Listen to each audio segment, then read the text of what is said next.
Assalamualaikum warahmatullahi wabarakatuh.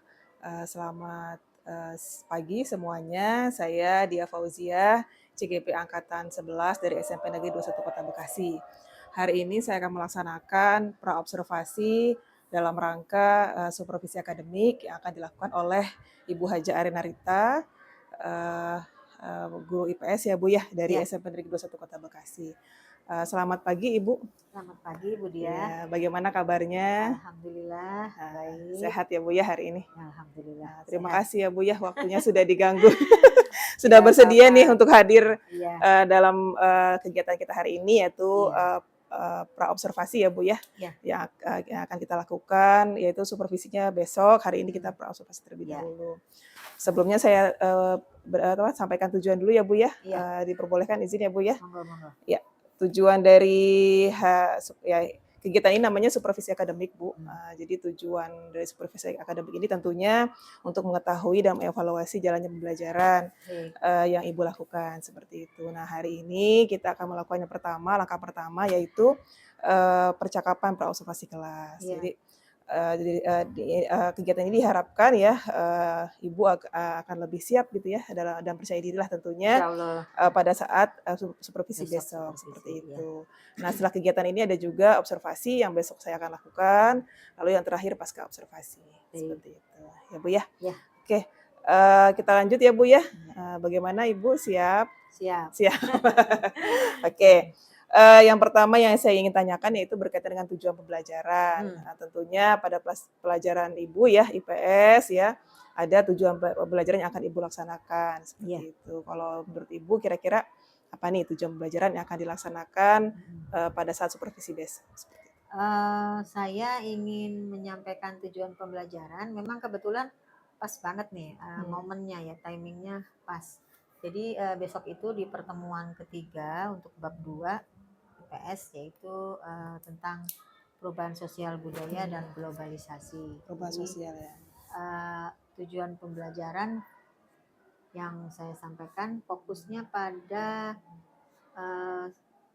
siswa mampu memahami konsep perubahan sosial budaya terkait dengan adanya globalisasi. Karena sebetulnya antara globalisasi dengan perubahan sosial budaya itu merupakan rentetan. Jadi kalau mau dipisahkan ya tidak bisa dipisahkan, karena globalisasi merupakan dampak langsung dari perubahan sosial dan budaya seperti itu. Jadi saya ingin anak-anak memahami dulu garis besar perubahan sosial budaya, kemudian bagaimana dari perubahan sosial budaya membentuk satu proses globalisasi. Begitu. Berarti kalau boleh saya simpulkan ada dua ya Bu ya. Ya. Yang pertama memahami konsep sosial budayanya, perubahan sosial budaya. Lalu yang kedua memahami konsep globalisasinya. Seperti itu ya Bu ya.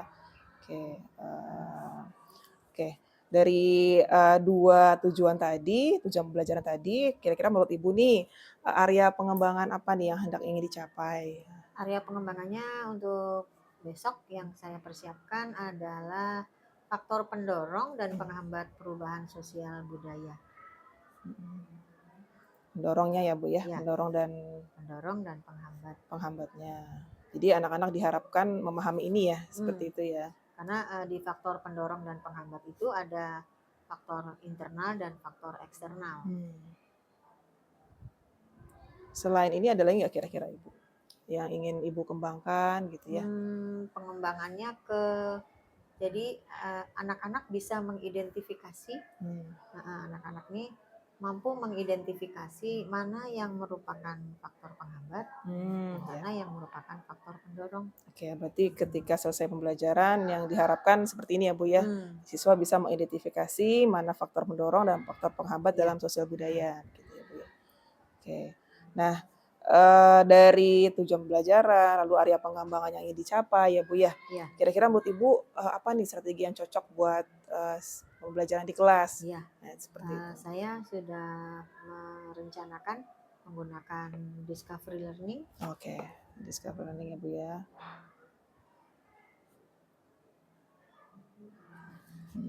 discovery learning nanti akan saya buat anak mengidentifikasi melalui gambar. Jadi menganalisa gambar, Menganalisa menganalisa gambar. gambar gitu. Untuk apa ya? Mungkin kalau bahasa sederhananya menandai nih, ini mana kelompok faktor pendorong, mana kelompok faktor penghambat. Oke, berarti nanti pasti ada yang perlu dipersiapkan ya Bu ya, berkaitan dengan strategi discovery learning ini.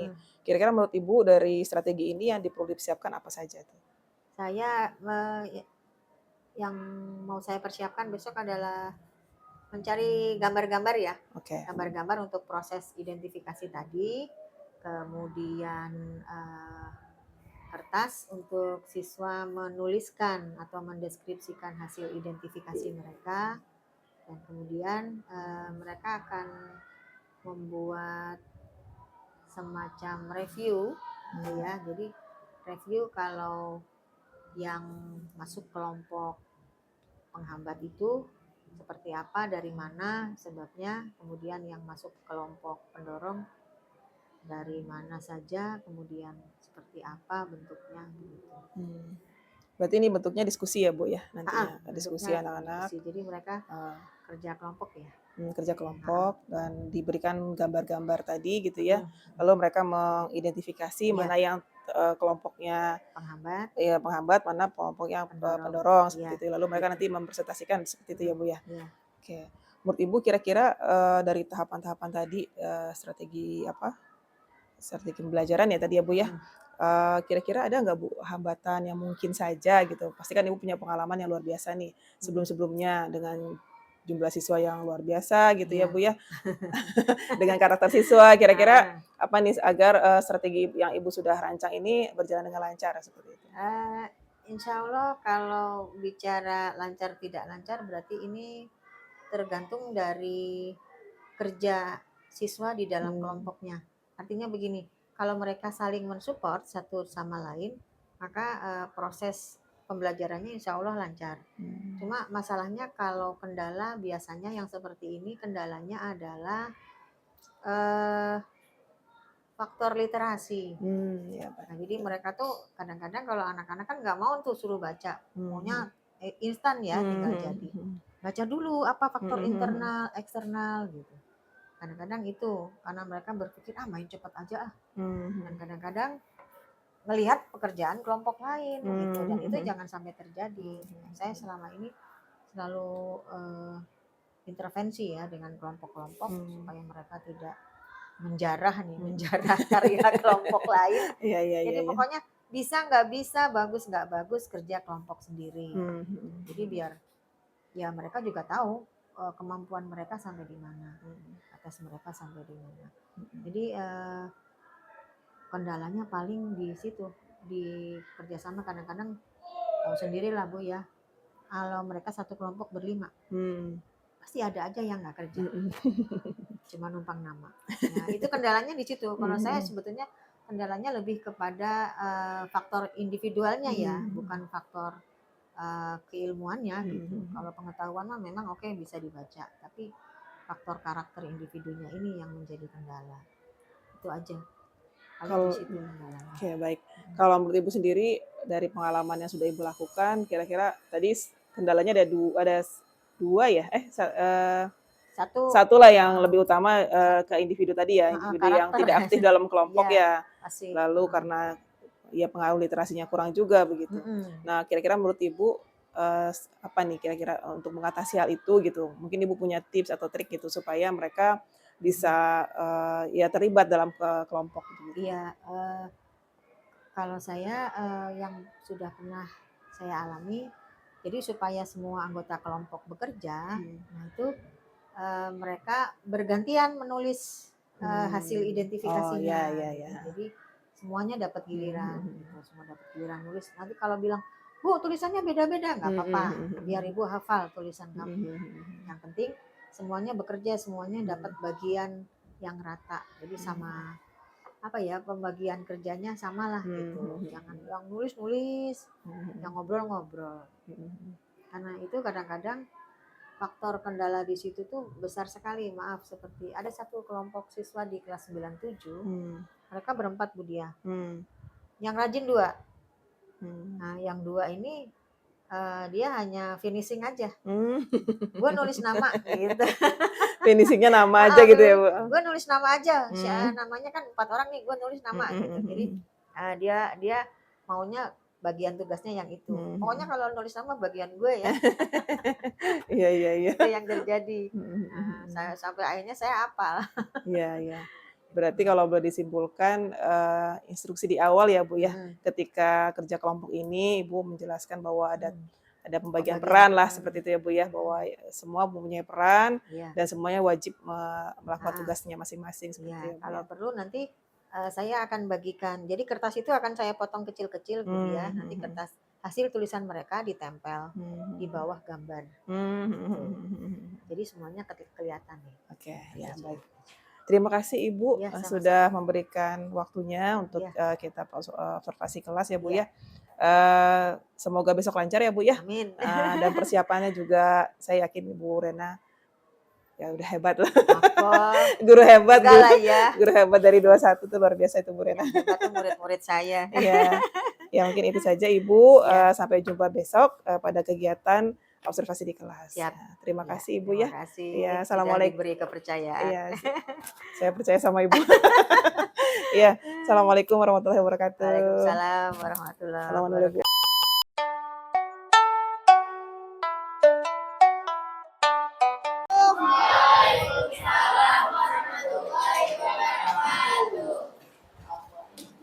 Hari ini kita akan lanjutkan materi masih perubahan sosial dan budaya, masih sampai beberapa pertemuan lagi sampai habis deh ya.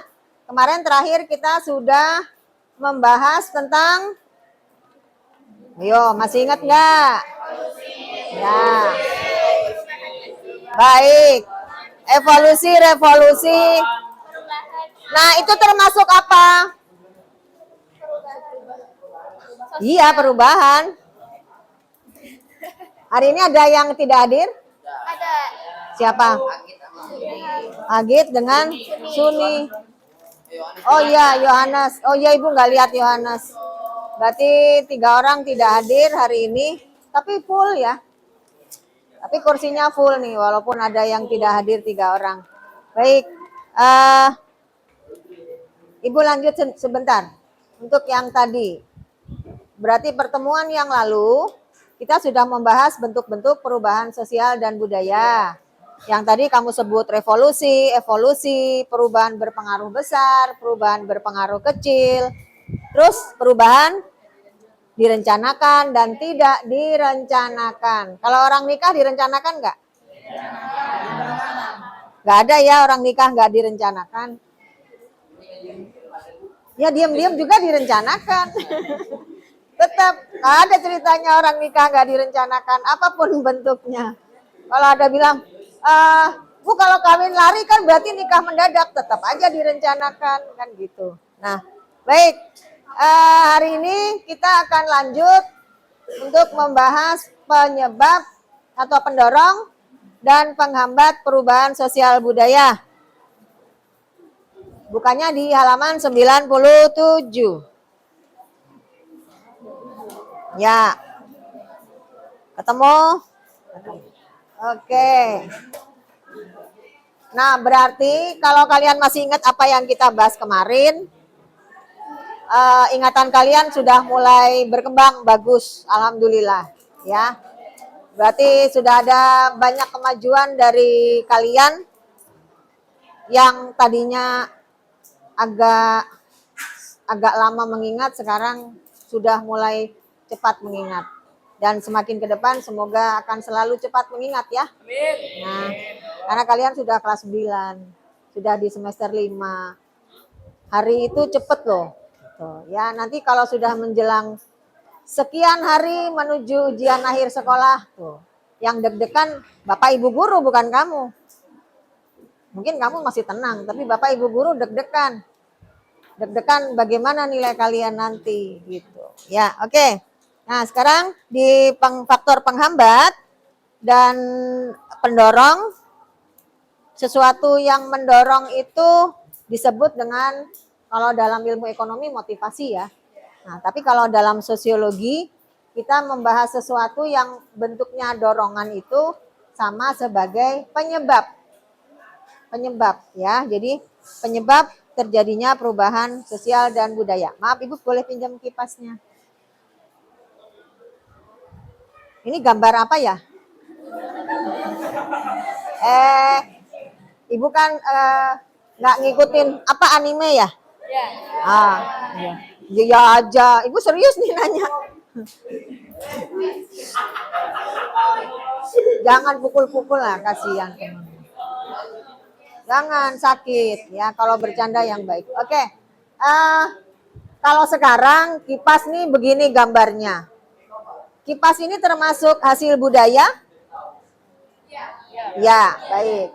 Hasil budaya. Ini termasuk unsur budaya yang mana? Dari yang 7.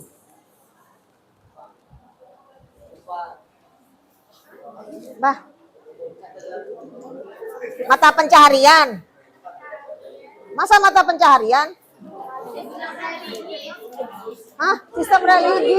Astagfirullahaladzim. Nah. Hah? Gak ada di buku. Yang 7. Ya, ini hasil. Oke, ini hasil budaya. Ini hasil perubahan. Ya, oke. Ini adalah wujud budaya. Wujud budaya masuknya ke kesenian bisa, atau masuk ke alat kehidupan. Ya, teknologi dan alat kehidupan. Ini teknologi yang tradisionalnya, itu yang modernnya. Yang ini udah modern, itu lebih modern gitu. Kalau dulu kipas ini dari bambu yang dianyam, nggak ada gambarnya, boro-boro gambar gitu ya. Nggak ada gambar tuh. Kalau kamu buat lihat kipas sate, nah kurang lebih seperti itu. Terima kasih. Oke, jadi kipas ini termasuk bentuk perubahan yang evolutif atau revolutif?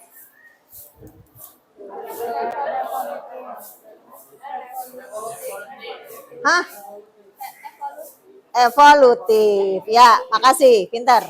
Evolutif ya. Karena dari kipas yang dari bambu tadi menjadi seperti ini kan butuh waktu yang lama. Menjadi kipas angin butuh waktu yang lama. Gak seketika sekedipan jadi kayak jin. Kayak jinnya Roro Jonggrang. Ya, oke. Baik. Sekarang kalian sudah mengingat kembali, sudah bisa membedakan mana yang revolusi dan evolusi. Oke, kita masuk ke penyebab perubahan. Yuk, lihat dulu di bagan peta konsepnya. Waduh. Gak bisa hilang, malu deh aku. Lama itu, Bu. Iya, ya udah, nggak usah pakai spidol. Kita cek. Nanti setelah Ibu berikan informasi, kita kerja kelompok, Ibu bagikan kertas, cukup nggak ya? 1, 2, 3, 4, 5, 6, 7, 8. Insya Allah cukup. Oke, nanti Ibu akan berikan tugas. Nah, sekarang kita pelajari dulu apa saja yang menjadi faktor pendorong atau penyebab perubahan sosial dan budaya. Perubahan itu sifatnya wajib terjadi atau tidak? Wajib. Kenapa?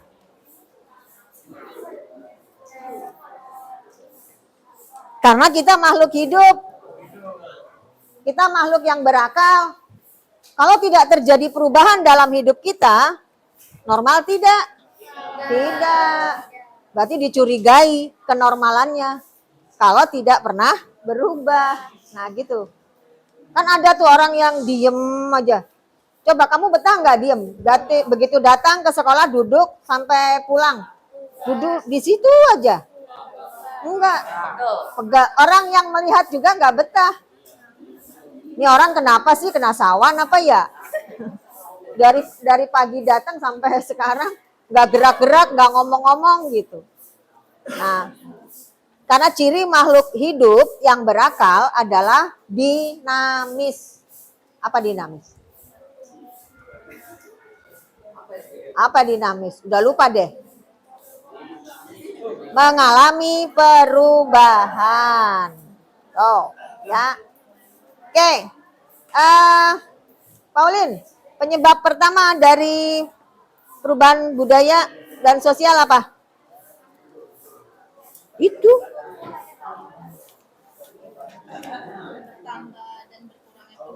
Bertambah dan berkurangnya penduduk. Nama lain dari bertambah dan berkurangnya penduduk kita pelajari dalam istilah urbanisasi itu tindakannya. Itu tindakannya. Kalau kita bicara sisi kependudukan, berarti kita membahas tentang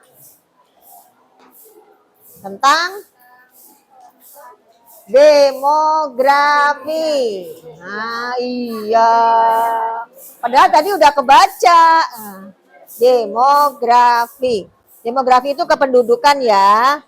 Padahal di bukumu ada tulisan bonus demografi. Nah, nggak kebaca kan? Iya. Saking gedenya tulisannya ya. Oke, bonus demografi. Ya, bertambah dan berkurangnya penduduk. Penduduk berkurang karena apa? Kematian dan migrasi. Penduduk bertambah karena apa? Kematian lagi. Kelahiran dan migrasi. Ya. Iya, ingat-ingat ya. Penduduk bertambah karena kelahiran dan migrasi. Penduduk berkurang karena kematian dan migrasi. Tuh, berarti migrasi kemana-mana nih. Migrasi jadi penyebab yang dominan pada penduduk dan hal-hal yang terkait dengan kependudukan. Kelahiran, Kota Bekasi ada yang tahu kah? Terakhir, kepadatan penduduk Kota Bekasi saat ini? Nggak ada di buku ya? Ya, pokoknya kurang lebih 5 juta, hampir kurang lebihnya sekitar 4 sampai 5 juta. Yang terus beranjak naik grafiknya karena adanya apa tadi? Ya, pertambahannya disebut tadi kamu bilang apa? Urbanisasi. Nah, oke. Jadi, kenapa sih kok pertambahan penduduk atau kependudukan menyebabkan terjadinya perubahan sosial budaya? Yang lebih cepat terjadi perubahan itu kalau penduduknya banyak atau penduduknya sedikit? Kenapa? Kalau penduduknya banyak makin cepat berubah. Karena semakin banyak penduduk, semakin banyak yang memiliki pendapat, semakin banyak kebutuhan, semakin banyak kepentingan yang beragam. Pauline, besok udah ada rencana mau beli apa?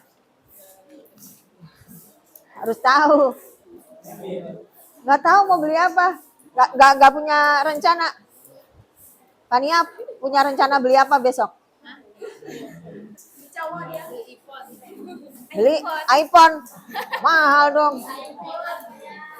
Ya nggak apa-apa, namanya keinginan boleh. Oke. Ya, oke. Nah, kalau kamu nggak punya keinginan, maka upaya kamu untuk meraih keinginan itu akan lambat. Tapi kalau kamu punya motivasi pengen sesuatu, nah itu menjadi cepat karena semangat. Ya. Dah. Oke, lanjut yang kedua. Faktor kedua. Penemuan baru. Penemuan baru ini sifatnya dari dalam masyarakat, bukan yang dari luar. Kalau penemuan itu masih baru ditemukan dan baru diakui oleh masyarakat di lingkungannya sendiri, disebut dengan discovery. Ya, discovery. Tapi kalau sudah diakui secara luas, maka disebut inovasi. Oke. Ya. Yang keempat ada konflik. Yang keempat, sebetulnya konflik dengan peperangan dan revolusi itu identik. Tapi kenapa dipisah ya? Ya udahlah, biarin, ikutin aja. Nah, intinya itu satu bentuk. Karena peperangan juga bentuk konflik, revolusi juga merupakan bentuk konflik.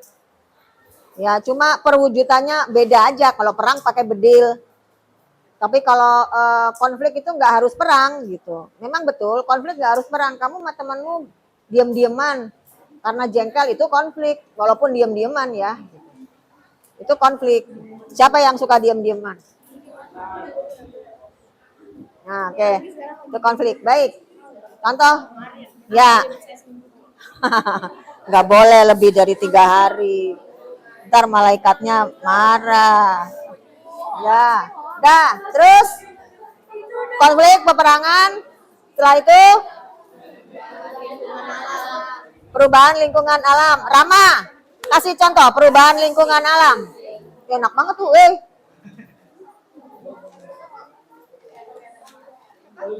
Polusi apa nih? Udara. Kenapa polusi udara bisa terjadi? Nih. Polusi udara bisa terjadi kenapa? Asap kendaraan. Kalau orang bakar ayam, asapnya mengganggu nggak?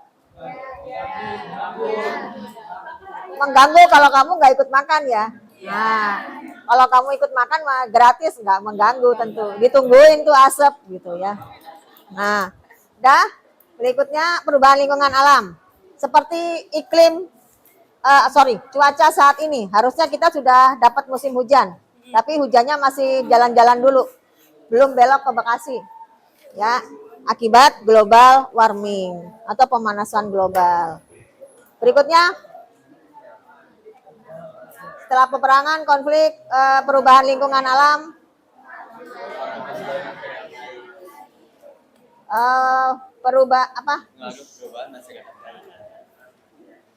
pengaruh kebudayaan masyarakat lain. Itu kalau kita ketemu masyarakat lain. Kalau nggak ketemu, berubah nggak? Ya tetap berubah, tapi artinya tidak ada perubahan yang sifatnya meniru, kemudian mengadopsi budaya orang lain tuh nggak ada. Kamu tahu Pink Panther nggak? Kenapa nggak? Pink Panther apa Blackpink? Blackpink. Kok malah yang cowok tahu Blackpink? Ariel suka nonton Blackpink ya? Ya, Blackpink cakep-cakep kan? Ya. Baik. Itu faktor pendorong. Nah, sekarang dari faktor pendorong itu ada yang internal, ada yang eksternal. Internal berarti dari dalam. Gio. Faktor internal berarti faktor dari mana? Faktor pendorong yang bersifat internal berarti dari mana datangnya? Dari mata turun ke hati. Dari peperangan. Sultan, benar nggak? Nah, faktor internal itu tadi kata Gio dari peperangan. Sultan jawabnya gimana? Faktor internal itu dari mana datangnya?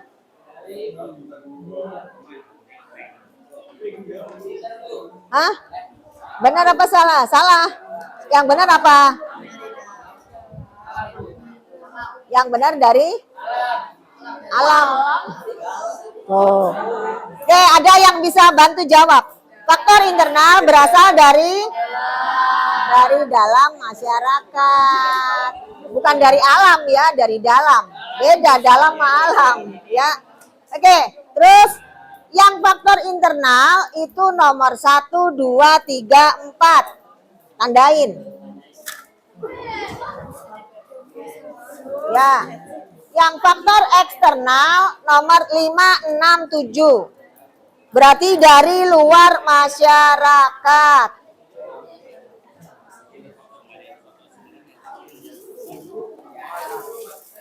Oke dah. Sampai sini ada yang belum ngerti, ada yang belum paham. Jangan main pas-pas aja. Kalau pas berarti nggak ngerti. Ntar ibu tanya pas, padahal nggak ngerti. Ya. Ini berapa ya? Oh lupa tadi. Kayaknya, oh enggak, ini perpuluhan. Bentar. Oke, udah paham nih faktor pendorong. Faktor pendorong perubahan udah paham? Udah, sekarang tolong buka bukunya halaman 110. Ini ada berapa ya? Satu orang satu. Kamu berenam berarti 2 orang 1. Bentar ya, ibu kasih sedikit ringkasan. 2 orang 1. 1 berdua. Nih.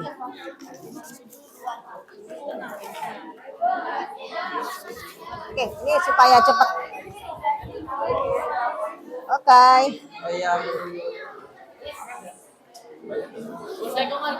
Gampang nggak Bu? Itu 1 berdua. Enggak, ini bukan soalnya belum ya. Ya, sebentar.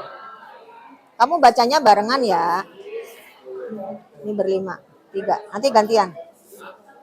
Ini cuma yang ibu bagikan untuk tambahan aja dari yang ada di buku. Oke, tambahan aja. Enggak. Ini gini. Ini kamu berdua gantian gitu. Nanti ibu bagikan soal. Oke, udah. Sekarang nah, yang ibu bagikan itu rangkuman. Ya, yang tidak rangkumannya ada di buku halaman 110 ya. Oke, jadi ibu hanya memberikan tambahan. Tambahan karena di buku tulisannya hanya 5. Ibu nambahin 4. Jadi berapa tuh? 9 gitu. Jadi ada 9 penyebab ada 9 faktor yang menghambat perubahan sosial budaya. Oke, nah kalau kalian sudah baca, kita sama-sama mengerjakan tugas. Tugasnya ibu bagikan per kelompok 1 ya. Dan di tugas ini kalian silahkan mengidentifikasi gambar ini merupakan pendorong atau penghambat. Kalau pendorong dia ada di internal atau eksternal. Kalau penghambat nggak ada eksternal internal. Kalau penghambat itu internal semua sifatnya. Ya, silakan kalian cek yang penghambat. Silakan satu-satu. Ya, nomor itu ada 2 kesimpulan yang harus kalian buat terkait dengan sikap kalian terhadap perubahan sosial dan budaya. Ya, udah ibu kasih belum? Udah. Siapa yang belum? Udah. Udah, ayo. Oke, sekarang gini. Yang kalian satu kelompok, halo, 1 orang bertugas menulis. Ya, sisanya mencari informasi di buku dan di kertas yang tadi ibu bagikan. Oke? Ya.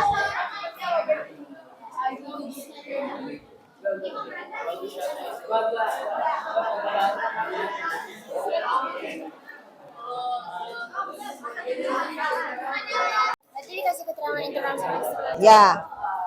Oke. Udah paham belum? Ini kan gambar ini merupakan contoh penyebab atau penghambat. Ya. Kalau menurut kamu ini penyebab, apakah yang faktor internal atau eksternal? Begitu. Ini apa tulisannya ini? Ini jadinya apa? apa? Ini masuknya apa? Ini kan orang lagi ngapain? Ini konflik Bu, penyebab. Konflik, baik. Ini merupakan ini perubahan. Nah, Ini yang ini kan dia konflik kan, mana kan demo. Berarti ini dalam. Dia sulit diubah. Ini apa nih? Itu budaya. Gua apa nih? Berdua. Ya. Menghambat kan? Ya iya emang terlambat, masa kata dia apa? Diskusinya nih. Iya nggak jelas. Apa ya? Yang pertama hambat atau pendorong. Atau mendorong dan menghambat perubahan sosial budaya. Rupanya di halaman 97.